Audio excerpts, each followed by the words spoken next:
तो दोस्तों अभी हाल ही में क्रिस हेम्सवर्थ का इंटरव्यू हुआ था जहाँ पे उन्होंने अपने अल्जाइमर डिजीज़ के बारे में बात की और कहा कि उसकी वजह से हो सकता है उनके एक्टिंग कैरियर पे एक पॉज लग जाएगा। लेकिन उन्होंने एक बैकअप प्लान बना कर रखा है कि यहाँ पे अगर वो एक्टिंग से दूर हो जाएंगे उसकी वजह से तो वो क्या करना चाहेंगे। यहाँ पे क्रिस हेम्सवर्थ का ये कहना है कि अगर उनकी एक्टिंग करियर पे ब्रेक लगा तो कैमरे के पीछे काम करेंगे, यानी कि वो कोई बढ़िया मूवी डायरेक्ट करना चाहेंगे जो कि एक्शन से भरी हुई हो। लेकिन फ़िलहाल ये सब में अभी काफ़ी टाइम है क्योंकि क्रिस हेम्सवर्थ को तो लंबे समय तक थॉर का रोल निभाना है। तो आज हम लोग बात करने वाले हैं थॉर 5, स्पाइडरमैन 4 और बाकी मार्वल मूवीज़ के बारे में। तो सबसे पहले शुरुआत करते हैं थॉर 5 की, जिसकी खबर काफ़ी अजीब। यहाँ पे ये कहा जा रहा है कि जो थॉर 5 बनने वाली है वो अपने करंट मार्वल सिनेमैटिक यूनिवर्स में नहीं बनेगी बल्कि किसी मल्टीवर्स में बनेगी। यानी कि 4 पार्ट हम लोग ने थॉर की देखी है और सबकी कहानी अपने करंट यूनिवर्स में बनी थी, लेकिन इस बार थॉर 5 बिल्कुल अलग होने वाली है। वो ऑडियंस के एक्सपेक्टेशंस के बियॉन्ड जाने वाली है, जहाँ पे हम लोग एक ऐसा थॉर देखेंगे जो कि बिल्कुल अलग है। हालांकि अपने करंट यूनिवर्स का भी थॉर का इन्वॉल्वमेंट हो सकता है इनकर्जन की वजह से, लेकिन ये कहानी उसकी नहीं होगी बल्कि किसी और थॉर की होगी। अब ये थॉर कैसा होगा, अच्छा होगा, ख़राब होगा, खूंखार होगा, सीधा होगा, ये तो आने वाला वक्त बताएगा। क्योंकि हम लोग ने थॉर के वेरिएशंस व्हाट इफ में देख लिए हैं, जहाँ पे पार्टी थॉर बिल्कुल अलग थॉर था क्योंकि उसके पास उसका भाई लोकी नहीं था, यानी कि लोकी को ओडिन ने अडॉप्ट नहीं किया था, इसलिए थॉर किसी और तरीके से बड़ा हुआ था। इसलिए दोस्तों यहाँ पे अगर मल्टीवर्स में किसी थॉर को पोर्ट्रेल होने वाला है तो थॉर कैसे दिखाया जाएगा ये तो डायरेक्टर्स पे डिपेंड करेगा। हालांकि पहले कहा जा रहा था कि टाइका वाइटिटी चले गए हैं तो थॉर 5 को जैक स्नाइडर को डायरेक्ट करना चाहिए, लेकिन अभी तक डायरेक्टर की कोई कंफर्मेशन नहीं आई। लेकिन अगर मल्टीवर्स में थॉर की कहानी दिखाई जाती है तो यहाँ पे मार्वल के पास स्टार्टिंग से लेके अंत तक कई ऑप्शन होंगे। यहाँ पे थॉर की बैटल किसी इवल वर्जन के लोकी से करवा सकते हैं, हेला को वापस बुला सकते हैं, सर्टर को और खूंखार दिखा सकते हैं, या फिर थॉर कैसे रैग्नारॉक को रोकता है ये बता सकते हैं। लेकिन उस वर्जन में दोस्तों यहाँ पे थॉर के बाकी यहाँ पे एलिमेंट्स का भी इन्वॉल्वमेंट होना चाहिए, जैसे कि बेटर बिल का।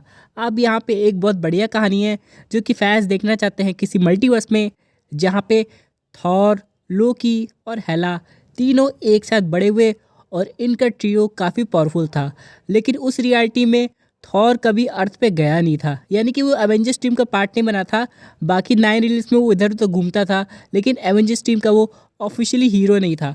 इसलिए दोस्तों यहाँ पे उनकी कहानी अर्थ के बाहर की दिखाई जाएगी, लेकिन ये तीनों काफ़ी मिल के काम करते थे और इन्हें किसी बड़े विलन को रोकता है।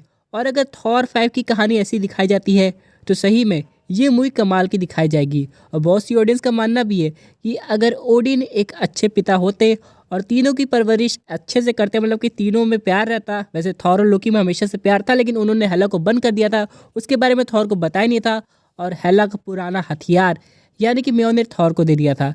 लेकिन अगर ये रियलिटी एकदम अलग हो, जहाँ पे हेला, थॉर, लोकी तीनों लोग काफ़ी अच्छे से रह रहे हों और बाद में जाके कोई बड़े विलन से लड़े जिसके बारे में ऑडियंस सुनी नहीं है, तब तो भाई मज़ा आ जाएगा। और ये विलन हो सकता है कॉमिक बुक से इंस्पायर ना हो, क्योंकि दोस्तों यहाँ पे आप लोग तो जानते हैं मार्वल सिनेमैटिक यूनिवर्स में यहाँ पे कुछ भी हो रहा है। व्हाट इफ में एक ऐसा नया कैरेक्टर आई है जिसका नाम कहूरी है, जो कि कॉमिक्स में है ही नहीं। तो मार्वल स्टूडियोज अपनी कुछ सोच से कुछ ऐसा खतरनाक विलन बना सकता है जहाँ पे ये तीनों को बहुत मेहनत लगे उस विलन को रोकने के लिए, और ये मूवी सही में काफ़ी कमाल दिखा सकती है। हालांकि इस मूवी में थोड़ा बहुत कॉमेडी एलिमेंट चलेगा, लेकिन एकदम भी हंसी मजाक वाली मूवी नहीं होनी चाहिए, क्योंकि थॉर का टोन तो सीरियस चाहिए, ऐसा तो खुद क्रिस हेम्सवर्थ ने कहा था। चलिए बात कर लेते हैं अब अगले अपडेट की, जो कि आ रही है मून नाइट सीज़न 2 से। अब यहाँ पे दोस्तों शी हल्क की तरह इसका भी सीज़न 2 रिन्यू हो गया, जहाँ पे एक नए कैरेक्टर पे ज़्यादा ध्यान दिया जाएगा जो कि है जेक लॉकली। हम लोग ने मून नाइट के बाकी वर्जन्स को तो देख लिया है, लेकिन यहाँ पे जेक लॉकली कैसा है ये दिखाना भी ज़रूरी है। लेकिन यहाँ पे कहा जा रहा है कि कैंग का एक वेरिएंट हो सकता है मून नाइट सीज़न 2 में अपेयर हो, जो कि है रामाटट। और यहाँ पे इसको हम लोग ने ऑलरेडी देखा हुआ है एंटमैन क्वांटममेनिया के पोस्ट क्रेडिट सीन में, जहाँ पे ये अपने बाकी वर्जन से बातें करता हुआ नज़र आ रहा था। और अगर ऐसा होता है दोस्तों तो मून नाइट सीज़न 2 भी काफ़ी बेमिसाल होने वाला है, जहाँ पे हम लोग वापस से देखेंगे कि जब जेक लॉकली पर कोंशु हावी होता है तो उसको किस टाइप का सूट मिलता है, यही इस कहानी को और ज़्यादा इंटरेस्टिंग बनाएगा। वैसे मून नाइट में कुछ और भी कैमियोज हम लोग को देखने को मिल सकते हैं, जैसे कि स्पाइडरमैन के, लेकिन अभी तो सीज़न 2 काफ़ी दूर है। लेकिन moon night future Marvel movies में अपीयर हो सकता है, जैसे कि कहा जा रहा है कैप्टन अमेरिका 4, जिसका पूरा टाइटल है ब्रेव न्यू वर्ल्ड, जिसकी शूटिंग दोबारा से हो रही है क्योंकि मूवी इतनी रद्दी निकल गई है कि यहाँ पे मेकर्स को लग रहा है कि अगर मूवी रिलीज़ करेंगे तो मूवी फ्लॉप हो जाएगी। तो वहाँ पे भी मून नाइट की कैमियो की बात चल रही थी। अब देखिए, इन सब के अलावा दोस्तों बात करते हैं अपने अगले अपडेट की, जो कि आ रही है स्पाइडरमैन 4 से। अब सबको तो पता होगा ना कि सोनी पिक्चर्स और मार्वल स्टूडियोज़ दोनों पे बहुत बड़ा ग्लोरियस पर्पस का बर्डन है, जो कि ये है कि स्पाइडरमैन 4 को नो वे होम से भी ज़्यादा बेटर बनाना। हालांकि वो स्पाइडरमैन का कॉन्सेप्ट तो दिखा ही रहे हैं मल्टीवर्स से, लेकिन इस मूवी को इसके विलन्स ही और अच्छा बनाते हैं और कुछ अच्छे कैमियोज। अब विलन्स की बात करें तो यहाँ पे सोनी पिक्चर्स ने किंग पिन को लिया है विलन के रूप में, लेकिन किंग पिन सिर्फ मेन विलन नहीं होगा, बल्कि वो बाकी विलन्स को हायर कर सकता है जो कि स्पाइडरमैन का पीछा करेंगे। लेकिन अब सुनने में ये आ रहा है कि मैट मर्डॉक, किंग पिन, ये सब के अलावा एक हम लोग को नया कैमियो देखने को मिलेगा, जो कि है भाई एंटमैन। जी हाँ दोस्तों, आप लोग ने सही सुना। हालांकि स्पाइडरमैन और एंटमैन पहले भी मिल चुके हैं, कैप्टन अमेरिका सिविल वॉर में, एवेंजर्स एंड गेम में बैटल भी किए थे, लेकिन इस बार जो एंटमैन और स्पाइडरमैन का टीम अप होगा वो काफ़ी अच्छा होगा। और इसी को लेके अभी कन्फ्यूजन चल रही है कि यहाँ पे बाकी स्पाइडरमैन वेरिएंट्स के अलावा कौन से सुपर हीरो को लाया जाए जिससे स्पाइडरमैन 4 और इंटरेस्टिंग हो जाए।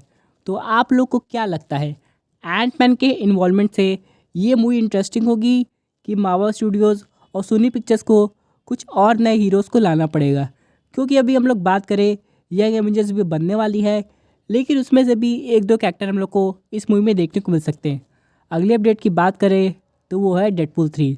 लेकिन अब मैं ये नाम क्यों ले रहा हूँ, इसे तो मुझे कहना चाहिए अनटाइटल्ड डेडपूल मूवी, क्योंकि यहाँ पे मार्वल स्टूडियोज़ ने ऐसा ही कहा है, यानी कि डिज्नी ने डेडपूल 3 नाम हटा दिया है, क्योंकि अभी इस मूवी का जो नाम है वो रखना बाकी है। अब मूवी का टाइटल कुछ भी हो सकता है, Deadpool in the multiverse of madness, Deadpool versus Wolverine, या फिर डेडपूल और वुल्वरीन 2 ब्रदर्स, ऐसा कुछ भी टाइटल हो सकता है, लेकिन अभी वो ऑफिशियली अनाउंस नहीं हुआ है। लेकिन एक चीज़ तो कंफर्म है दोस्तों, इस मूवी का सिंपल टाइटल नहीं होगा, यानी कि जो पहले नाम था डेडपूल 3, ऐसा हम लोग को कुछ देखने को नहीं मिलेगा, बल्कि टाइटल काफ़ी ज़्यादा ट्विस्टेड होगा, जो कि सुनने में मज़ा आएगा। यानी कि टाइटल अनाउंसमेंट बहुत जल्दी होने वाली है, और इस अनाउंसमेंट के साथ हम लोग को बहुत जल्दी डेडपूल 3 का एक टीज़र भी देखने को मिलने वाला है। हालांकि फिल्मिंग आधी से ज़्यादा कंप्लीट हो गई है, और यहाँ पे टीज़र भी कुछ ऐसा होगा जो कि ऑडियंस के होश उड़ा देगा। और ये मूवी तो आने ही वाली है 2020